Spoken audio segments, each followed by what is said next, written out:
thought I would read another piece about Antarctica instead of, and if you want to know silence, you go out to Antarctica because you don't have phone service. You have got nothing. So it made me think of when I was in Arches National Park, you're walking out for miles and there are no planes, no birds, and no nothing. That was the way it was. You were like, it's just like a moment of silence, and I just looked at John like, listen, look, we just had that. It was crazy, but anyway.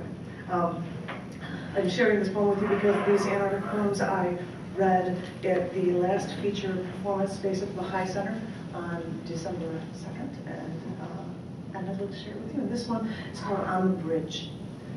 I seriously think when I read this at the beginning, that sounds like I'm like talking about Star Trek or something. This poem is called On the Bridge.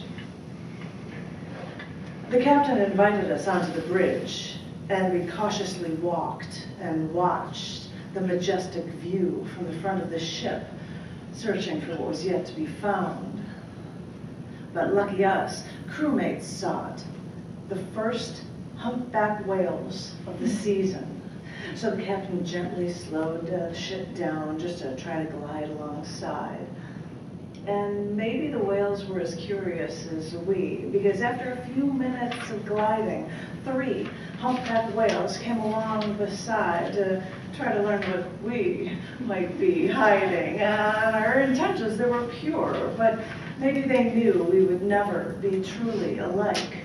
So they blew from their blowholes, curled with their fins, and with their tails, they turned the other way.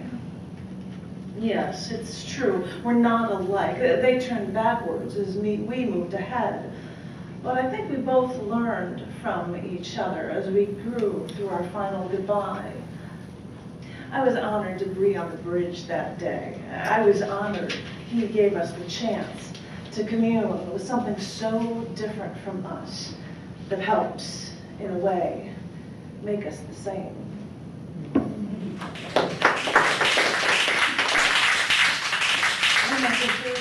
Because I've read stuff like that before, and I don't want to share that with you because you probably don't want to hear it or something. But I thought I'd share 2 poems from this mini book called Let Me See You Stripped. It's a mini book of mine that came out in 2014, and they are things that make you think, I guess. This first poem is called Upstage Everyone Else.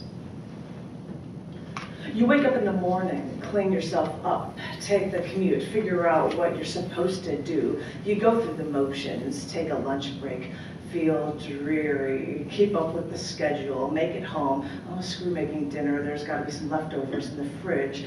Then go to a bar or watch a movie or just sit at home with a beer and leave it at that.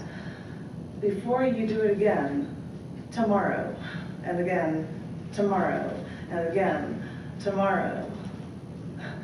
That's what it always is, you know. We're in this cycle. We're all on this racetrack. There's this goal we all keep going toward.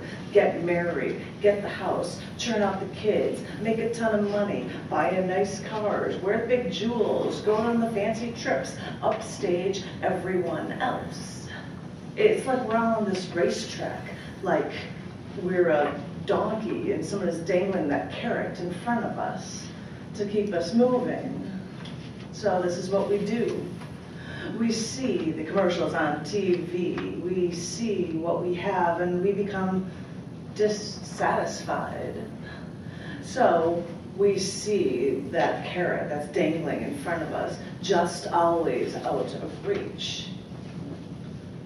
So this is what we do. We stay in this cycle and we trudge forward on the only track we know. I finally decided to look at this cycle, look at what I'm doing. And I saw the carrot, and the donkey was dead. And I thought,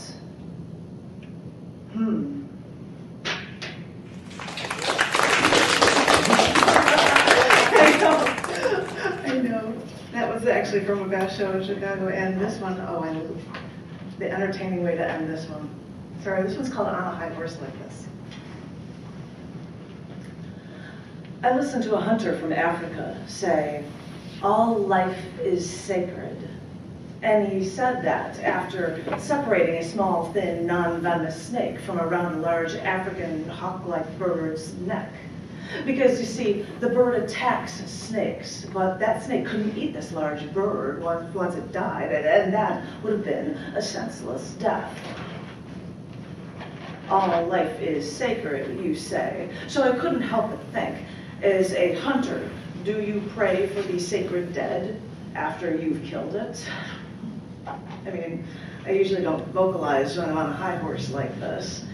And I've had to explain myself to meat eaters that no, these aren't leather shoes I wear, I'm a vegetarian, and they still have to commiserate with men that eat slaughtered animal. Because you see, I'd look like a fool for having beliefs. People don't want to hear about a moral choice different from their own. I mean, we're Americans. If it's not human, or maybe a dog or a cat, eat it. It's that simple. But I married a hunter, a Marine who served our country, and he told me that every time he killed an animal, a part of him felt a regretful twinge of pain when he killed his prey. The prey that he searched for with a weapon he could use before anything got close enough to be an enemy. Oh, I'm sorry. I'm getting on my high horse again. It's convenient that people don't have to they can just get their kill from the grocery store and they don't have to get any blood on their hands. Anything to stop anyone from thinking about what they're doing. Because I've heard that killing something makes you feel something. And I thought...